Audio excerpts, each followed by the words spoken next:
ایک بڑا ہی عجیب و غریب واقعہ، ایک واقعہ ہے قرآن سے، حضرت صالح علیہ السلام اور ان کی قوم سمود کے حوالے سے۔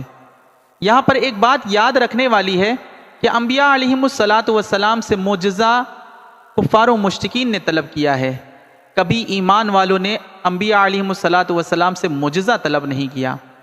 حضرت صالح علیہ السلام نے اپنی قوم سمود سے کہا، اے میری قوم، اللہ تعالیٰ کی عبادت کرو، اللہ ایک ہے، اور اللہ پر ایمان لے آؤ۔ قوم نے کہا، ہم ایمان لے آئیں گے لیکن ہماری ایک شرط ہے۔ انہوں نے کہا کہ اگر آپ سامنے والی چٹان یعنی پہاڑ سے ایک ایسی اونٹنی نکال دیں جو گابن یعنی پریگننٹ ہو اور ہر عیب سے پاک ہو تو ہم ایمان لے آئیں گے۔ حضرت صالح علیہ السلام نے اللہ تعالیٰ کی بارگاہ میں دعا کی اور پہاڑ کی طرف اشارہ فرمایا۔ اللہ تعالیٰ کے حکم سے چٹان پھٹ گئی اور اس میں سے ایک نہایت تندرست اونٹنی نکل آئی، جس نے نکلتے ہی بچہ جنا۔ حضرت صالح علیہ السلام نے فرمایا کہ یہ اونٹنی اللہ تعالیٰ کی نشانی ہے۔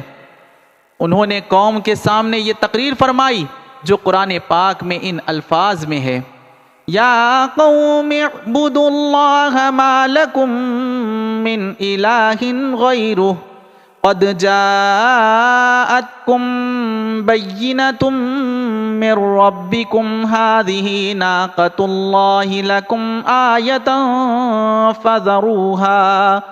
فذروها تأکل فی ارض اللہ ولا تمسوها بسوء فیأخذکم عذاب علیم۔ ترجمہ، اے میری قوم، اللہ کی عبادت کرو، اس کے سوا تمہارا کوئی معبود نہیں، بے شک تمہارے پاس تمہارے رب کی طرف سے روشن نشانی آ گئی۔ تمہارے لیے نشانی کے طور پر اللہ کی یہ اونٹنی ہے، تو تم اسے چھوڑے رکھو تاکہ اللہ کی زمین میں کھائے، اسے برائی کے ساتھ ہاتھ نہ لگاؤ ورنہ تمہیں دردناک عذاب پکڑے گا۔ بستی میں پانی کا ایک ہی کنواں تھا، تو فیصلہ ہوا کہ ایک دن اونٹنی پانی پیے گی اور دوسرے دن قوم اس سے پانی پیے گی، لیکن قوم کے لوگ سرکشی پر اتارو ہو گئے۔ اس نے قوم سے کہا کہ اس کا پیر کاٹ دیا جائے، اسے قتل کر دیا جائے۔ تو قوم کے مشورے پر اس شخص نے اس اونٹنی کے پاؤں کاٹ دیے اور اسے ذبح کر دیا۔ جب انہوں نے اونٹنی کو قتل کر دیا اور حضرت صالح علیہ السلام کی بے ادبی کی تو اللہ تعالیٰ نے فرمایا، فَعَقَرُوا النَّاقَةَ وَعَتَوْا عَنْ أَمْرِ رَبِّهِمْ وَقَالُوا يَا صَالِحُ ائْتِنَا بِمَا تَعِدُنَا إِن كُنتَ مِنَ الْمُرْسَلِينَ۔ بس انہوں نے اس اونٹنی کی ٹانگیں کاٹ ڈالی، اپنے رب کے حکم سے سرکشی کی اور کہنے لگے، اے صالح، ہم پر وہ عذاب لاؤ جس کا تم ہم سے وعدہ کرتے ہو اگر تم رسولوں میں سے ہو۔ اونٹنی کے قتل کے بعد اللہ تعالیٰ کا عذاب آیا، ایک خوفناک آواز، چنگھار آئی اور پھر ایسا شدید زلزلہ آیا کہ پوری قوم، پوری بستی الٹ پلٹ گئی۔ لوگ اپنے گھروں میں گھٹنوں کے بل اوندے گرے ہوئے مر گئے۔ اللہ پر فرماتا ہے، فَأَخَذَتْهُمُ الرَّجْفَةُ فَأَصْبَحُوا فِي دَارِهِمْ جَاثِمِينَ۔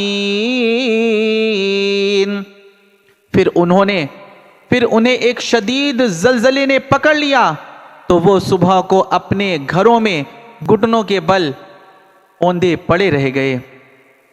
جب پوری قوم، پوری بستی تباہ و برباد ہو گئی تو حضرت صالح علیہ السلام نے ان مردہ لاشوں سے منہ پھیر لیا اور فرمایا، فَتَوَلَّ عَنْهُمْ وَقَالَ يَا قَوْمِ لَقَدْ أَبْلَغْتُكُمْ رِسَالَةَ رَبِّي وَنَصَحْتُ لَكُمْ وَلَكِنْ لَا تُحِبُّونَ النَّاصِحِينَ۔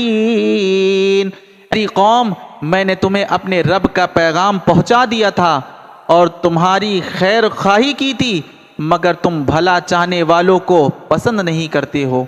قوم سمود نے نبی کی نشانی کی بے ادبی کی، جس کی وجہ سے وہ پوری قوم تباہ و برباد فنا ہو گئی۔ اس سے ہمیں سبق ملتا ہے کہ ہم اللہ اور اس کے رسول کی نشانیوں کو ہمیشہ احترام۔ اللہ تعالی ہمیں ایمان و عافیت والی زندگی عطا فرمائے گا۔